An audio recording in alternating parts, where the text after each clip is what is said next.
Hello, everyone, and welcome. My name is Chad Toprak, and I'm the director of Freeplay. I'd like to begin by acknowledging that Freeplay hosts and broadcasts from the stolen lands of the Wurundjeri and Boonwurrung people of the Kulin Nation, where stories have been shared and games have been played since time immemorial. We pay our respects to elders past and present, and to anyone watching who has a connection to the world's oldest living culture. Sovereignty was never ceded, and the violence of the colonial project is ongoing. So welcome to our next session. This session is titled Press Startup, Launching a Live Game Music Business During a Pandemic. And joining us from Sinister Creative today is Nicholas Young and Toby Mach. Nick is an internationally acclaimed award-winning pianist who has won prizes at top competitions, including the Australian National Piano Award, ABC Young Performers Award, and many more. He regularly presents solo and chamber music recitals across Australia in a variety of instrumental collaborations, as well as being a prolific educator. Nick is moved by the power of music in shaping video game experiences, as well as the ability to create games to draw audiences into the world of music, to which end he founded Sinister Creative, a live game music event business based in Melbourne. And we also have Toby. Toby is a multi-instrumentalist, composer, arranger, producer, and sound designer who works under the pseudonym Winged Souls. Toby makes music for a variety of games and films, the highlight so far being the Soda Dungeon series. In addition to playing keyboard and arranging anime music for the cover band Hoka no Tea Time, Toby also runs a YouTube channel publishing game music piano arrangements, covers, and originals. Please make Nick and Toby welcome, and I'll hand it over to them. Good afternoon, everyone. Thanks so much for tuning in. And hello, Toby. Good to see you again. Yeah, hello, Nick. Yeah. All right. So thank you so much, Chad and Freeplay, for having us for this panel, or for this talk, rather. Also for partnering for us in developing Sound BYTE, the event which was scheduled for tomorrow as part of the Freeplay Independent Games Music Festival. Sadly, because of the lockdown, we've had to postpone this to a later date. We do still hope to run this event this year, pending the easing of restrictions.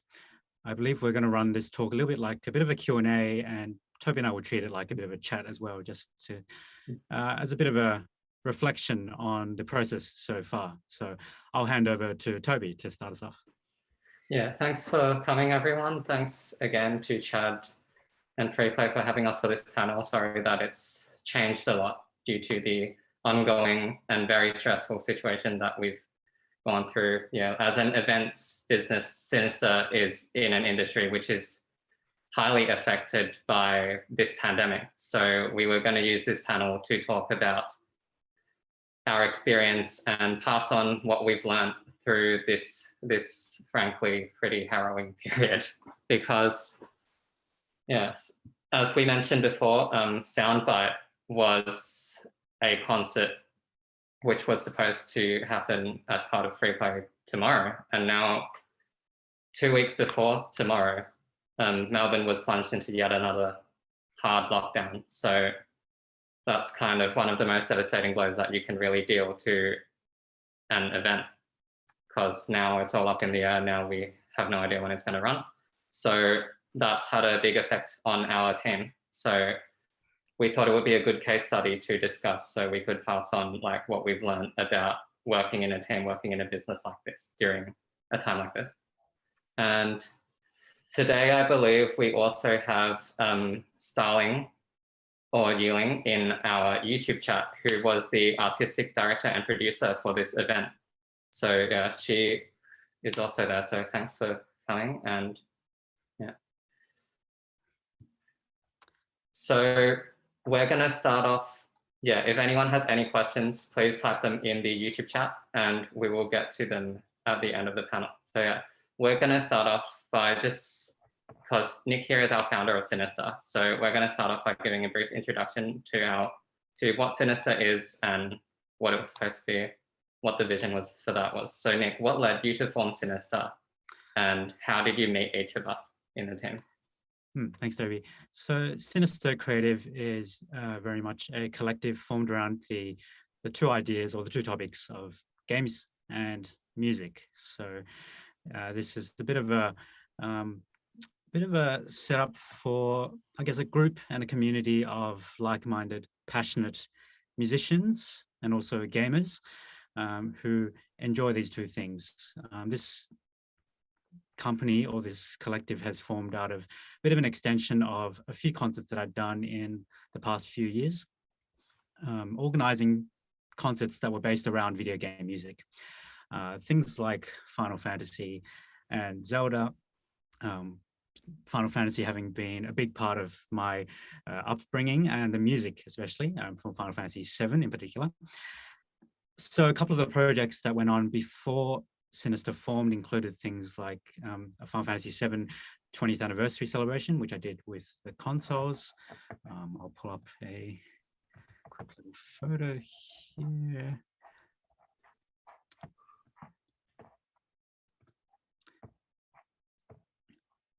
So this was back in 2017 in the not the concourse, the Zenith Theatre in Chatswood, New South Wales.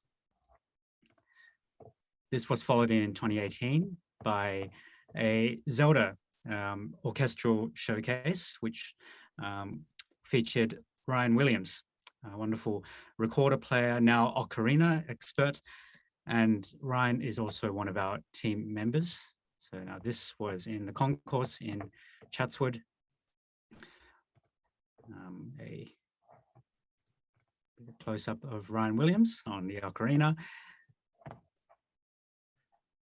And these were also played in Melbourne at Deakin Edge.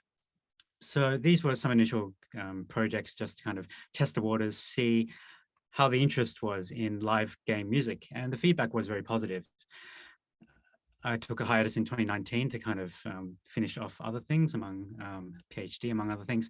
And then 2020, a smaller format, finally under the Sinister Creative umbrella, also a Final Fantasy celebration. And now in 2021, having met the other members, yourself, Toby, Yiling, our director and lead arranger for SOUND BYTE, Jade Norfolk, our marketing manager for, our business manager, formerly of a worker for the MYO, the Melbourne Youth Orchestra, and Dana Yun, our marketing manager, who was a mutual friend and colleague of the University of Melbourne. So all of us, of course, very much connected through the universities, coming together to celebrate this love of game music. It's such an incredible field. It's such a big industry, a really growing industry, one in which Australian composers in particular are becoming involved in, and many composers in Australia have developed very great careers or parts of their careers through this industry. So this is very much the basis for Sinister Creative, and the kind of the basis for the concerts that we want to do this year. Toby, would you like to talk about the concerts that we have planned for 2021, 22? Yeah, we did have to move quite a few of them back due to like our current situation. But yeah, originally all of these were supposed to be our 2021 program. So first up, we had SOUND BYTE, supposed to be tomorrow, which was showcase of Australian game music by Australian composers. So we had a beautiful program around, put together by Yiling of 10 different like indie game soundtracks. And a great thing about the program was that it showcased music, like it both showcased music from really big, like popular games like Hollow Knight and Goose Game, but also smaller games like Novena and Loch Ness. So that was really great. And it was all by Australian composers as well. So I think that was a really great way to like kind of bring the importance, like showcase the importance of music in the Australian indie game scene, and also give kind of the time of day to these smaller composers and make them feel like, oh, even though I'm just a small Australian composer, my work is still good enough to be put on in a concert and like be showcased. So I think that was a really great intention, and I think that it will be a really great event.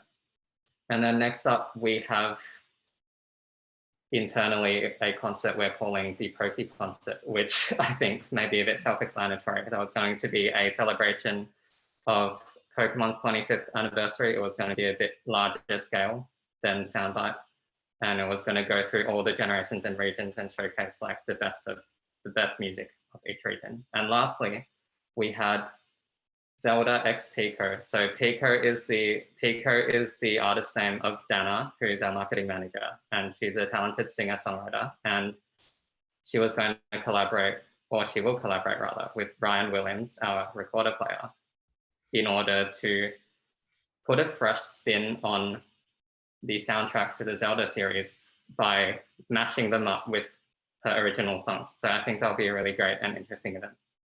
So yeah, those are our concerts we have coming up for this year and early 2022. So that's really exciting.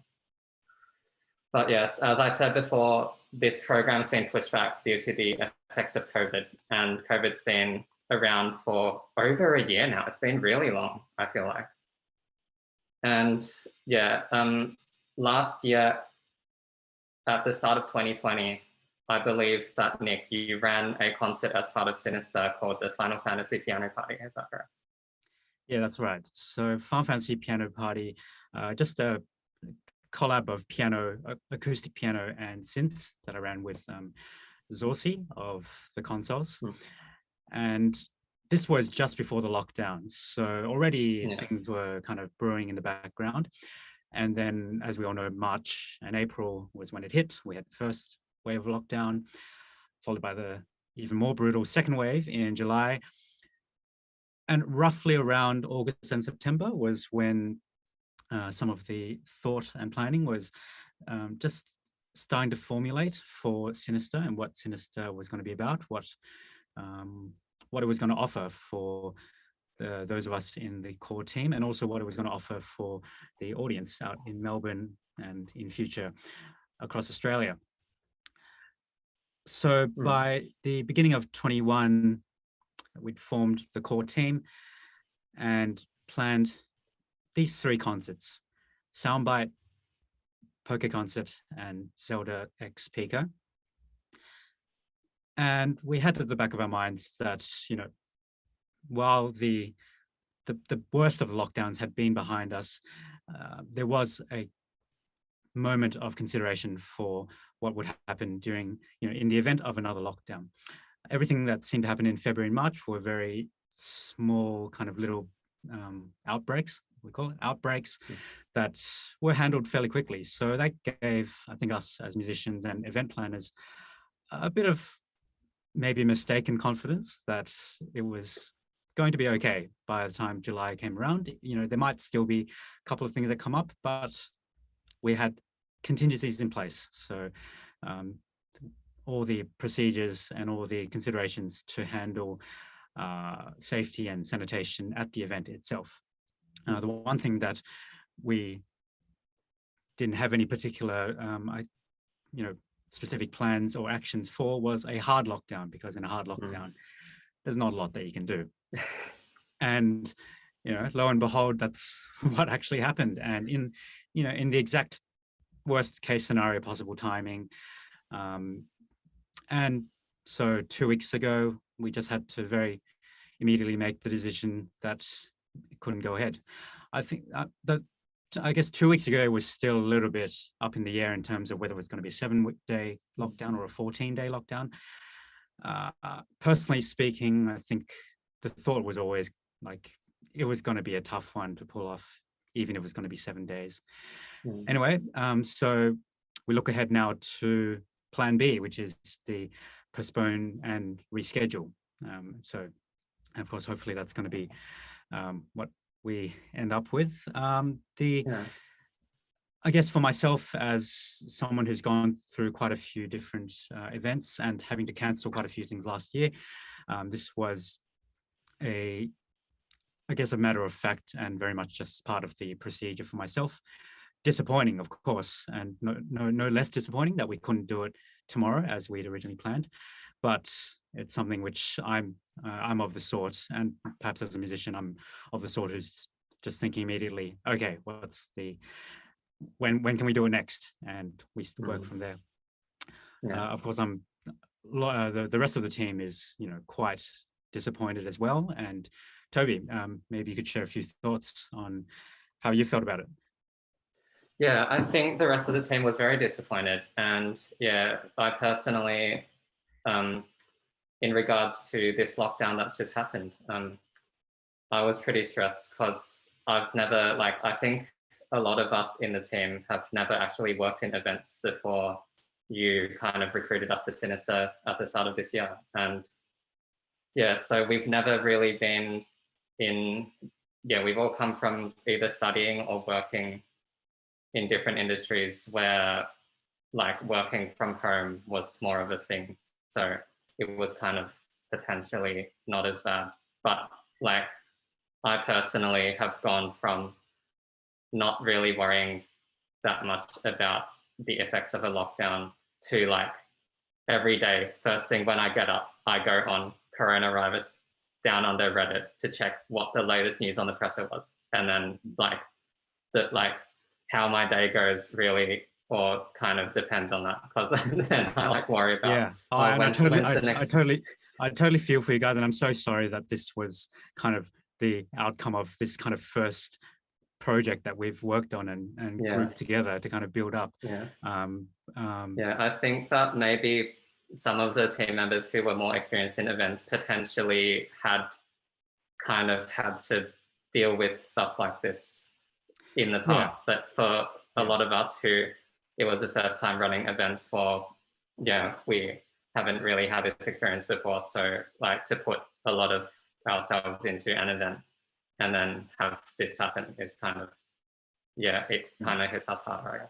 Absolutely. It's a sort of strain and challenge, which certainly wasn't, in the original plan, but we work from there, and I'm very confident that all of us will grow a lot and become even stronger for it. If you can work your way through this, I think we'll be able to work our way through anything, really. Yeah, definitely. And another question I wanted to ask you was, between Final Fantasy Piano Party, where it was at this very start of the pandemic, no one really knew what the pandemic was going to be all about. No one really knew how devastating it would be and how long it would last, because it's been over a year now. It's been 18 months or something. Versus 2021 Sinister, where the pandemic had been in force for a year. Everyone was kind of used to it. It was COVID normal, as we say. And then, so what was kind of the difference in your mindset and leadership tactics and team management tactics from a leadership perspective between when the pandemic was a bit more unpredictable and when we kind of already had an idea of what would have happened if it got bad? Well, it was very hard to plan for anything last year for lockdown. So for me, last year was very much just switching everything off and seeing when the coast might be clear again to kind of put the switch back on as far as live events go.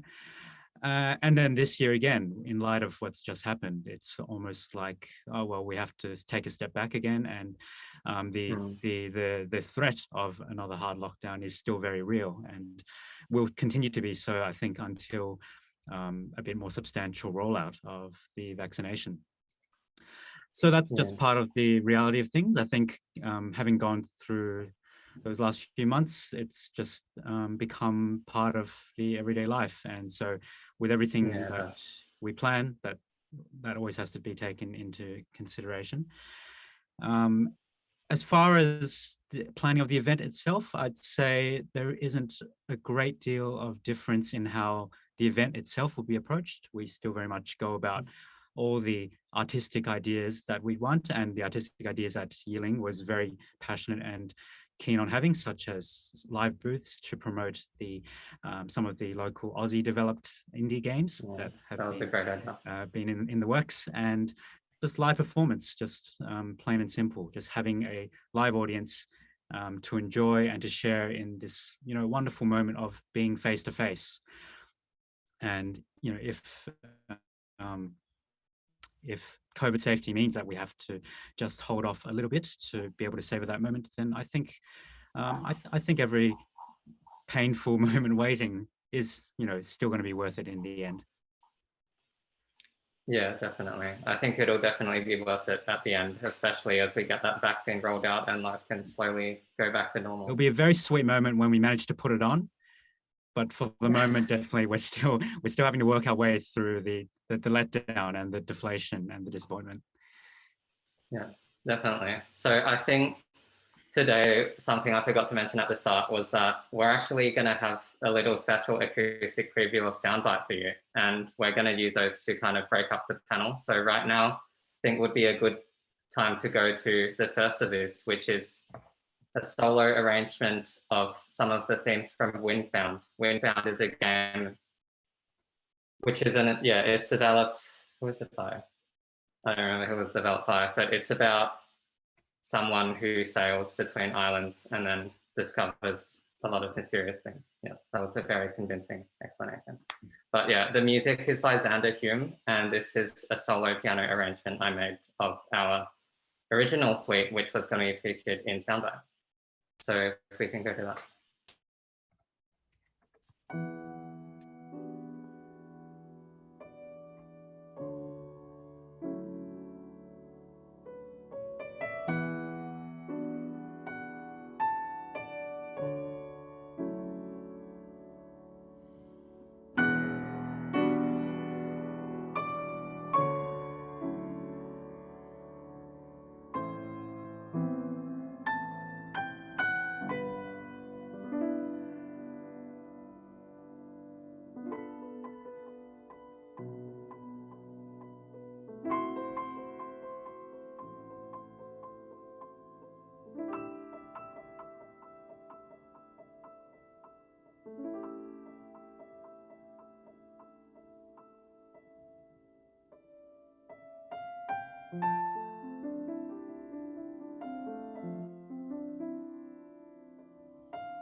There we go. So I'm now unmuted. Okay, yeah, thanks for that beautiful recording, Nick. And no yeah, worries. I think that was a great soundtrack by Xander Hume. I think he did a great job weaving together all those different themes throughout the soundtrack of the game. And so yeah, Windbound by Five Live Studio. If you're interested in the game, I believe you can get it on all major platforms, and you can get the OST on Bandcamp or listen to it on Spotify, I believe.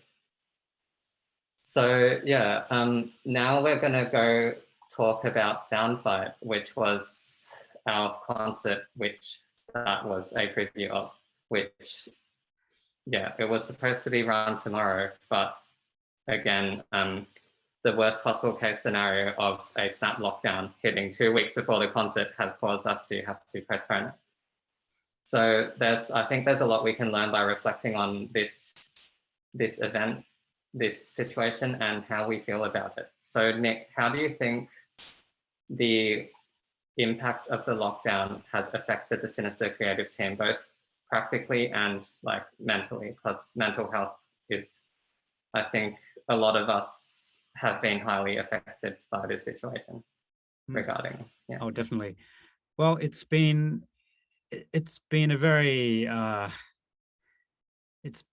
unideal kind of trip up of the kind of all the build up and the excitement that we had going into preparing this, because a lot of hard work and lots of long hours were put into firstly launching Sinister and the 2021 season, and then secondly Sound BYTE, the concert itself. So along with the lockdown, physically interrupting all the logistics that would have gone behind the planning and the rehearsals and so on and so forth. So I think different members have been affected in different ways. We alluded earlier to some members of the Sinister team having been in the industry, music events industry for some time, and others who are just coming fresh out of university. And I think the difference in the impact is very much felt along those lines as well, similar to what musicians in general have been experiencing, the ones who are just coming out of university versus those who might have performed for quite some time already. So Yiling, our artistic director, and hello Yiling from is, I believe, out in the YouTube chat. Particular thanks have to go to Yiling for working so hard on this incredible program. And Toby, you and I both know that she's been incredibly devastated by how everything has unfolded. To put, to put so much of your heart and time into this project, very exciting project, but also a very quite unprecedented one for us. So with everything up in the air, I think all that uncertainty of not quite knowing where it's going to go from here, that makes a huge impact as well. And yeah, for myself, I think some of the frustration of having to go through the processes again. So you just wake up knowing that, oh, you're going to have to plan, sort out the event date again. You're going to have to sort out the venue availability, all the availabilities of the musicians and the developers who are going to bring in their game demos, and the musicians who are going to play, all those things. And that's an incredibly frustrating thing to have to go through. Thoughts also go out to many other of the festivals and events who've had to go through a similar thing. Quite famously, Rising, I believe, was the festival planned for these exact 2 weeks. And so they've had to completely cancel. Yeah, so yeah, I think it's definitely impacted a lot of people.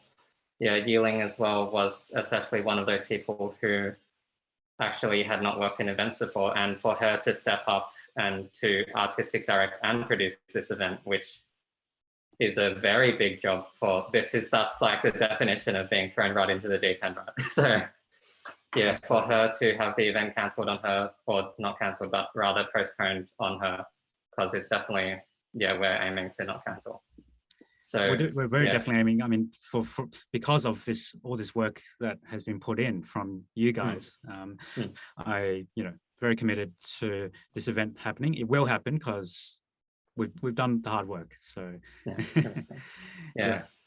And I think marketing, which I think a few of our members did, like Yiling helped a lot, and Dana, our marketing director, would have been also very affected by this. And practically because of the way marketing is under such a tight schedule, I think a lot of that would have been affected as well, wouldn't it? So yeah, definitely a shout out and hello to Dana as well, if you're watching. Marketing is very much half of the work that goes, the other half being the event itself, and then so half of the work organizing event is the event itself, and then the other half is the marketing and the communication of it, getting the word out about what Sinister's about and what the event is going to be about. So incredible amount of work has been put into that, and it's frustrating when that effectively goes down the drain in terms of the marketing or the communication that goes for planning the event for tomorrow. And now that the event is rescheduled, then you kind of have to go through all those processes again and to schedule all the promotion again. Yeah, and I think there was a lot of uncertainty, especially around the moment when the lockdown hit, as to what the marketing schedule would have to look like, because as marketing, you're kind of the face of the team, you're kind of the face of the brand, and the audience is really relying on you to know what's going on, know what's happening with this concert. So yeah, with a snap lockdown like that, internally, we also had to organize a lot of stuff, like have a team meeting and then be like, oh, what should we do? Should we postpone? Should we not postpone? And then we're like, oh, now we have to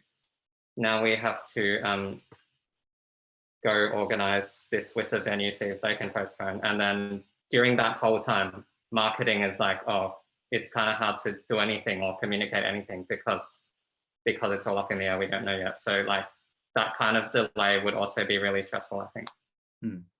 Yeah, just it's enough work in a non-COVID environment to plan out how exactly you're going to go about all those things. So, but my great thanks and appreciation to Dana for working so hard on this, and to Yiling for arranging and for all the event planning that went behind the scenes. The work is certainly not forgotten, and like I said earlier, this will all definitely go into, this will all come into place when the event does happen, and then I think that that good, satisfying feeling will arrive at that point.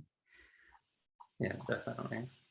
Even though, we will have to do a bit more work, like around when we have the event again. But yeah, it will be. There'll be more work, but that's I think that's just the nature of lockdown, and every event planner, every business is having to go through these hard yards, and it's tough. There's no discounting that or excluding that. It's very much, that's very much the reality of live events in 2021. Yeah, 2021, COVID normal. Yep. Yeah, and what about the financial side of it? Financials are not such a big issue. I form part of the thinking behind forming something like Sinister was that this was going to be for very substantial projects which needed funding. I've been very fortunate as a musician to have had good stable work over the last few years to be able to save that up so that I can take my chances on putting on things like this.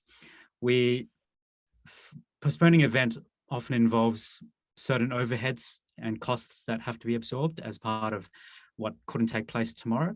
But these for SOUND BYTE were, I'd say, on a fairly low level. It was nothing that was utterly devastating in such a way that it would have prevented any further events from happening.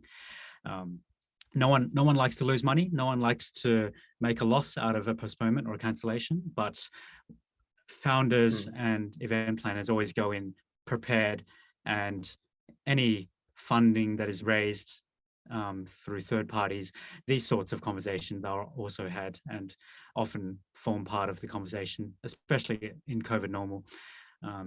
Always have to be considered the worst case. What if something happens? How much more is it going to cost? And that just becomes another part of the equation in the end. Yeah.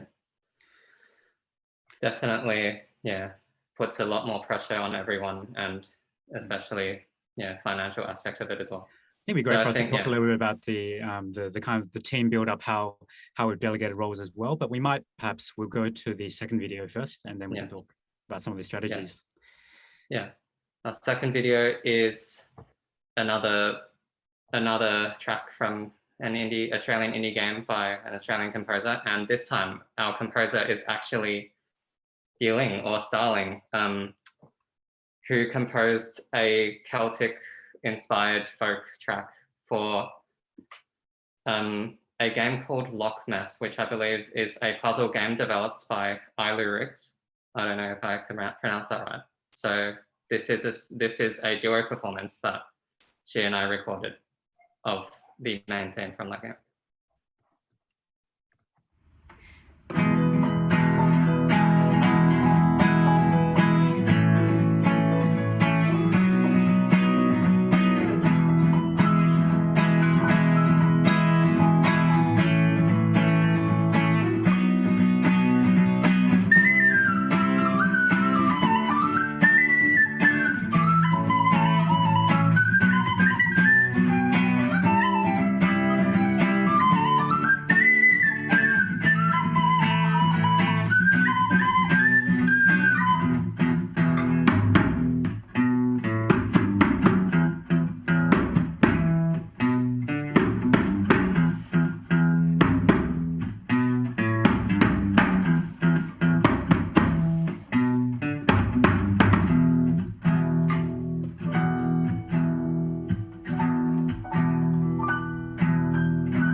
Bravo, Toby and Yiling. I thought that was a great little cover for, scaled down version of the SOUND BYTE arrangement.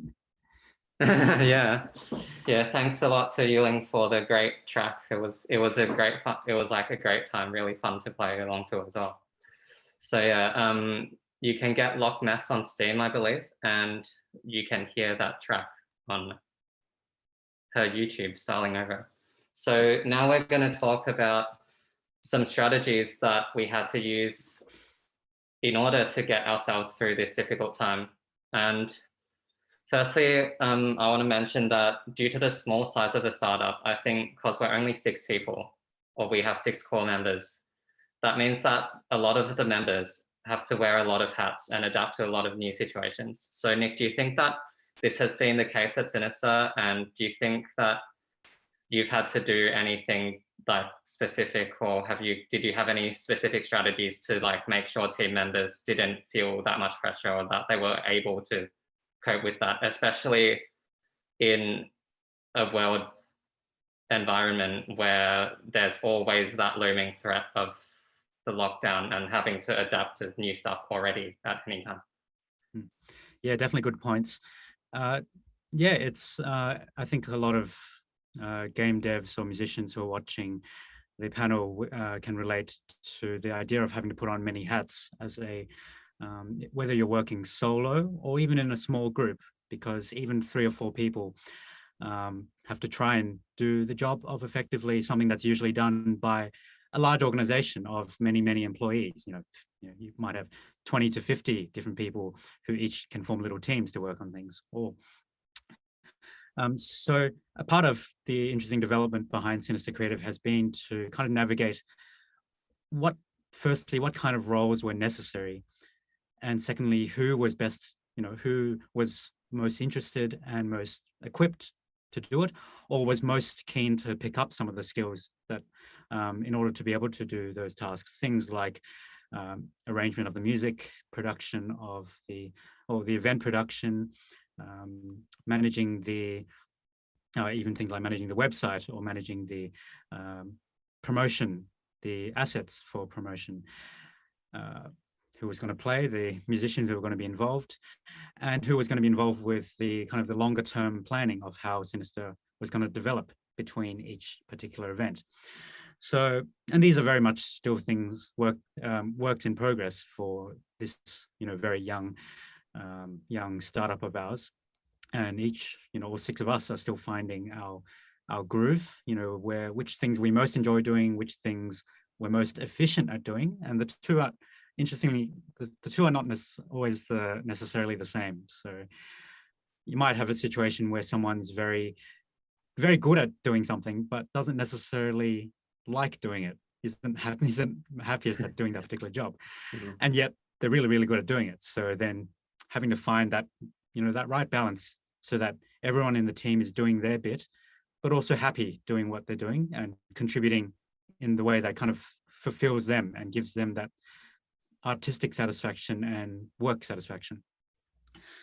I think in our situation, all of us have been putting on many hats still, as we're kind of finding, different times. Sometimes you need just an extra few set of hands to help out with finding, the equipment for the rehearsals and the event, or you might need extra set of hands to just help out with some of the press release copy and things like that. So for me, this has always been a very fluid thing. I've having done it quite a few years, it's something I've worked with, just knowing vaguely, kind of broadly, where the most important areas are. And then over time, perhaps some of those distinctions will start to emerge where we do have, 1 or 2 people specializing and working, putting on the most work and time into one area and one focus area. Yeah, definitely. And I think that, yeah, as you said, for you, having done this for a lot of years, it's been a very fluid thing. But I think, again, as we said before, some of us being new to the industry and being new to startups in particular, maybe having worked in larger organizations before, but not in particular a startup, could have been like really stressed by this. So, and I think that, yeah, burnout and mental health are very big problems in startups. So what strategies do you think have you used to upkeep this side of this whole mental health side of working in a startup, and what strategies have you seen used within the team? I think lots of finding opportunities to to have official meetings where we kind of got together and just really nutted out things which need to be worked on, sprints, as I believe some team management experts would call it, and other times to just be able to switch off and to be able to catch up with each other outside of this kind of very brutal work environment, which planning events and planning music is. It's a very, it's a work of a lot of long hours. Every musician can attest to this. Lots of hours practicing, preparing, arranging, or laying out music to prepare for the thing. And yeah, extremely important to, I think, we've each, as quite, I think each of us being quite sort of inward driven people, introverted people, have also looked at allotting lots of time to just be ourselves and to just be able to kind of step back and retreat and just, enjoy a bit of quiet time alone to organize our thoughts. And that I think all of us are in tune with that and know to expect that that's okay, that everyone is able to just kind of announce, heads up, guys, I just need a day off, or I need a couple of hours off to get myself together. And I think those are very healthy discussions to build up. We're still working on, obviously, as a very young team, and it's been a big learning curve for everyone in terms of how each of us work, the kind of work environments that each of us have been used to in the past, and seeing how that can be adapted, or how the best parts of our previous work environments can be brought into Sinister, and that we can make the best use of that, while still being able to keep within the confines and the resources of a small startup or a small collective. Yeah, definitely. So yeah, I think that's really good what we've been doing. And I think that one of the most important things and a key theme of what you have said so far is communication. And I think that like communication and opportunities for communication is something that we've done a lot. We've both done a lot in Sinister, and that I think we need to keep doing a lot within Sinister, because in a small team, everyone is like kind of a larger part of the team. Right? So then, since everyone comes from such a different background and has such a different experience of life and work and what they prefer, I think that having that communication open at all time, whether it be in our general meetings or smaller group meetings, like just randomly going out after a hangout session or something. And then, yeah, always keeping those lines of communication open is really important, so that everyone like is able to communicate the way they work best. Because when you're wearing so many hats, when you have to put in so many hours, which everyone is doing, I think it's important that you really avoid that. And we do a lot of our communication online as well, don't we? Well, yeah, Zoom and cloud collaborating have been the real lifesavers in the COVID environment. It's been great. So we've done a lot of our meeting and communication work when we haven't been able to meet face to face, because all of us live in quite different areas of Melbourne. That we've had the ability to be able to use things like Zoom. I'm a big fan of Notion as my note-taking and cloud app. So as well as just more informally being able to touch base with each other through phone calls and messages. And that way there is still an option there that and coming in from different environments, as we've just talked about, this is something that's going to be refined, and I think every company, every startup that wants to be a company is built on those challenges, and I think we'll find our way and our solutions. Yeah, I think another problem, as you mentioned, Zoom, Notion, and all those online things, I think another problem with those is that we kind of always have to be online, like, because it's online, we always, like, there's this mental thing where you kind of feel like, because you get the notification pop up on your phone, and then it's like, oh no, I have to respond immediately, even though it's 1 a.m. or something like that. So I think that setting those boundaries was a really important thing that we did as well.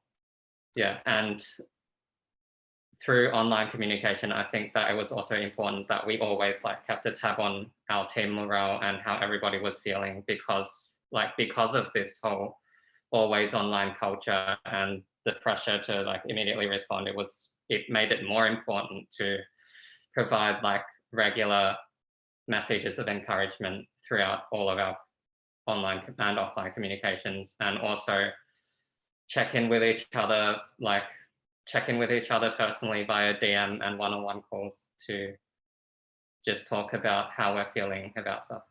And also have like some strategies we've used were like having a card in Notion, which was like, hope everyone's feeling well this has been a devastating time. Let's all write like a nice message to upkeep our morale. And yeah, due to this culture of like always working, always online, long hours, burnout is also a really big problem. So is there anything specific that you would say you've done to manage the team's burnout, and or that the team has done to manage their own burnout? Because I think we have a few members who I think have like effectively managed their involvement to prevent that. And when other members haven't, I think it was really bad for them. So is there anything that I think you've done? Well, for myself, I guess I have my own kind of go to switch off kind of mechanisms. I mean, practice, funnily enough, is one of still my favorite way to switch off. Technically not switching off because I'm still working, but it's a sort of work which is a really enjoyable kind of work, and something quite different to having to organize, having to administer or organize music events or teaching and all the various other lines of work that are going on. So far as I'm aware, during this lockdown, everyone's kind of taken their moment just to, whether that be cooking or watching a favorite series, catching up with friends, catching up with friends that maybe you haven't caught up with in a while. And certainly something I'd like to be doing very soon, once we've been able to wrap up everything, is to go to, be able to just touch base with everyone, one-on-ones, the smaller groups, 2 or 3 within, the areas of work, and then, the big group, the big general meetings that we have, just to be able to get a gauge of how everyone's sitting. It's hard to, I think it's hard to find really good ways to be able to deal with it online. I mean, we're lucky. We're going to be perhaps out of lockdown with some eased restrictions soon, so that will certainly make some things easier as well. Yeah, definitely. And yeah, I think that taking a break is definitely really important measure you can take to manage burnout. And also in a startup, because it's passion driven, really not letting that passion get the better of you and push you into working those really long hours, and really setting boundaries with how much you are going to involve yourself, like kind of remembering that you have a life outside of the startup. You are allowed to have a life out of the startup, right? So yeah, I think that's really important. So just quickly before we go to our last video, is there anything you would do differently in the future to alleviate the issues that we've had in Sinister? Like around all this mental stuff and around, just like the hardships that we've faced in general. Yeah, I think as leadership. I think just for being much more mindful of these, these issues that come up, or the potential for these issues to emerge.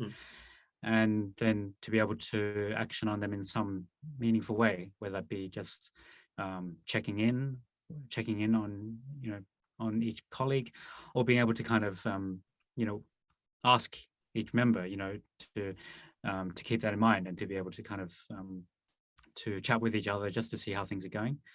And and besides that, I guess just to be able to further give structure, to be able to document and then work with all the tasks that we know that have to go towards preparing something like this when we get to the reschedule, and for future events, that we have a very clear sense of all the various little tasks, all the little bits of the piece, all the little pieces of the puzzle that have to fit in. And that way we can start to break down, a very daunting achievement of a concept into, smaller steps, and that we're always able to help each other out in each step of the way, and to keep an eye out and, look after each other. Yeah, I think that's good, and I look forward to seeing how Sinister grows and evolves into the future. So yeah, I think we're going to go to our third video now, which is Yuling's arrangement of music from Hollow Knight Silksong, which is the upcoming game, which is highly anticipated, and with a soundtrack by Chris Larkin.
Oh yeah, thank you for that performance, Nick. How did you feel playing that? Oh, it was a lot of fun, and it was so exciting, so fun to be able to kind of do this as a very small kind of intermediate step, as you know, in lieu of tomorrow's soundbite. But you know, the big event's still, you know, coming up, so I'm really looking forward to it. Very energized from having worked on these recordings actually. So thank you, Toby. Thank you, Yiling, for all your arrangement work. Yeah, and beautiful composition by Chris Larkin there. And I think we're all highly anticipating Team Cherry's unannounced release date for Hollow Knight Silksong.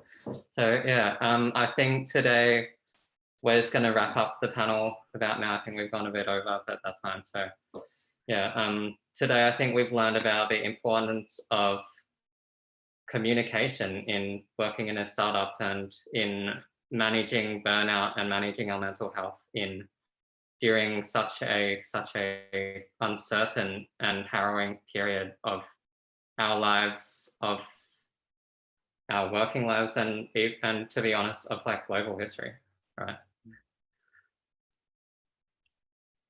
And yeah, thank you to everyone who's thank you to everyone who's watched and followed, and please have a visit to sinistercreative.com.au and our Facebook, Instagram, Twitter, all the usual platforms, and please keep an eye out for SOUND BYTE. We'll hope to have some announcements as soon as we can, and by the end of this month, about when the reschedule will take place.